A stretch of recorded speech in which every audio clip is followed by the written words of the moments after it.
Just when it seemed like the dust was settling in the ongoing UAW strike saga, a striking development has yet emerged.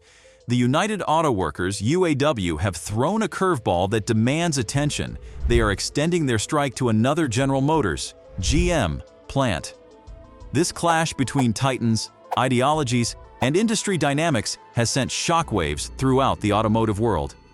So, fasten your seatbelts and join us on this gripping journey as we delve into the intriguing story of why the UAW is expanding its strike to a GM plant right after the automaker's impressive Q3 financial performance.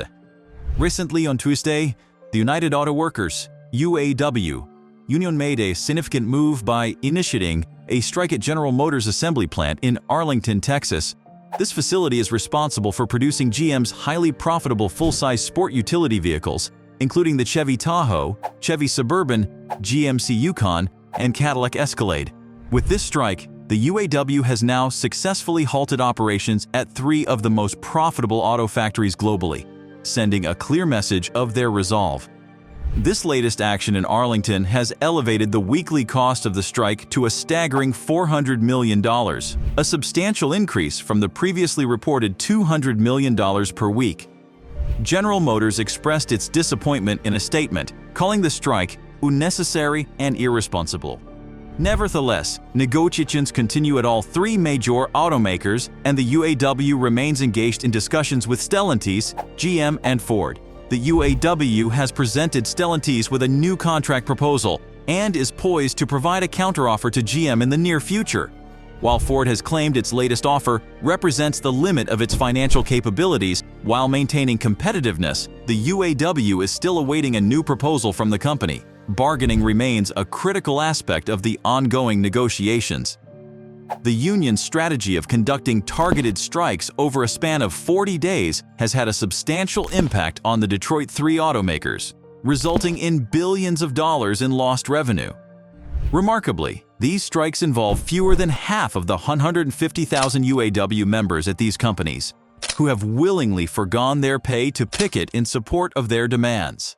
The repercussions of these actions have been felt far beyond the auto industry, affecting businesses ranging from airlines to auto parts manufacturers. Despite the strike's toll on GM, the automaker reported a stronger than expected third-quarter profit. However, due to the uncertainty surrounding the strike, GM decided to withdraw its full-year financial forecast.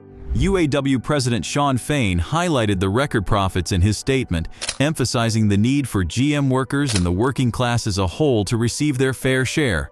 While Fain hinted that a settlement could be within reach, he cautioned that negotiations might become more challenging as they approach a deal, characterizing this phase as the hardest part of a strike. The exact gap between the union's demands and the automaker's offers remains unclear. Fain mentioned that the Detroit 3 had already converged on a 23% wage hike proposal and made progress on other issues. However, he assured UAW members that there is more to be won, despite GM and Ford's claims that additional cost of living increases would push their total compensation offers beyond 30%. Fain's decision to push for even more substantial wage and benefit packages from the Detroit 3 is a calculated gamble. It relies on the assumption that the automakers will allocate additional resources from future dividends, share buybacks, or capital spending budgets to enhance UAW wages and benefits. While none of the automakers has formally declared an impasse, they haven't ruled it out as a potential outcome. The impact on the Detroit 3's profits could also mean smaller profit-sharing checks for UAW workers at the end of the year. A precedent for this scenario was set in fiscal 2019, when a 40-day UAW strike resulted in a $3.6 billion reduction in GM's fourth-quarter profit, affecting all of the automaker's U.S. factories. GM CEO Mary Barra emphasized the company's commitment to a responsible contract that serves the interests of both employees and shareholders. The ongoing negotiations remain a complex, high-stakes challenge that has the potential to reshape the future of labor relations in the auto industry.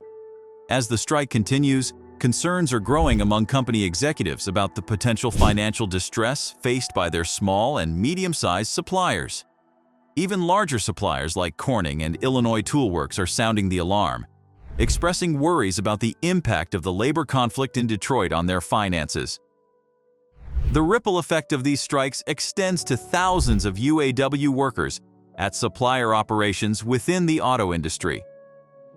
Stellantis, for instance, recently had to lay off 525 workers at a factory supplying the Ram truck plant, which is now at the center of the strike. After 5 weeks of labor disputes, estimates put the economic losses for the auto industry at a staggering $9.3 billion, as assessed by Anderson Economic Group LLC.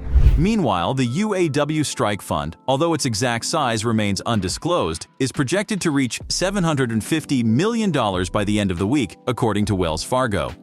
In addition to wage and benefit negotiations, the UAW and automakers are engaged in discussions about unionization policies for electric vehicle battery plants. These talks come with their own complexities, given that the ventures involved are separate companies, and the automakers are not obliged to include them in their master UAW contracts under U.S. labor law. Despite these challenges, the stock prices of GM, Ford, and Stellantis remained relatively stable, signaling a belief on Wall Street that the UAW negotiations may be approaching their final stages. The union is playing its cards with the goal of a settlement sooner rather than later, noted University of California, Berkeley labor professor Harley Shaken, suggesting that the union's strategic actions, such as targeting profitable plants, are aimed at expediting a resolution to this complex labor dispute. In the ongoing saga of labor disputes between the United Auto Workers, UAW, and major automakers, the tensions have escalated even further.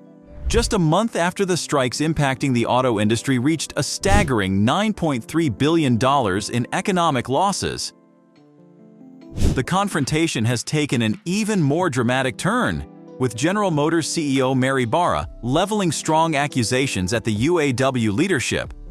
Barra, in a strongly worded statement, accused the UAW of engaging in what she termed theatrics and called upon them to return to the bargaining table for an agreement now.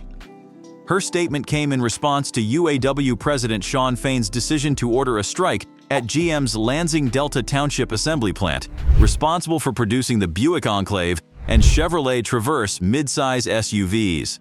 Furthermore, the UAW had also called for a strike at Ford Motor Company's Chicago assembly, deepening the ongoing labor conflict. The impact of these strikes has reached far beyond the auto manufacturers themselves, causing ripple effects among suppliers and related industries. Companies, both large and small, are feeling the pinch, with concerns of potential financial distress on the horizon. Ford CEO Jim Farley, in the midst of the labor clash, accused the UAW of holding a deal hostage over battery plants and suggested that Fain was attempting to create industrial chaos. Farley's comments reflected the growing frustration on the corporate side of the negotiations. Barra, in her statement, emphasized that GM had been consistently available for negotiations, even offering a historic contract that included substantial wage increases, job security, and healthcare provisions. However, she criticized the UAW's strategy, alleging that they intended to prolong the strike unnecessarily to advance their personal and political agendas. Leaked text messages from the union only served to fuel these accusations, with references to keeping the companies wounded for months and causing recurring reputational damage and operational chaos.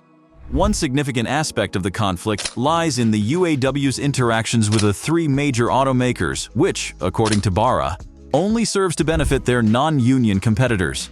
She stressed the importance of productive and private negotiations at the bargaining table and called for a clear intent from the UAW leadership to reach an agreement without further delays.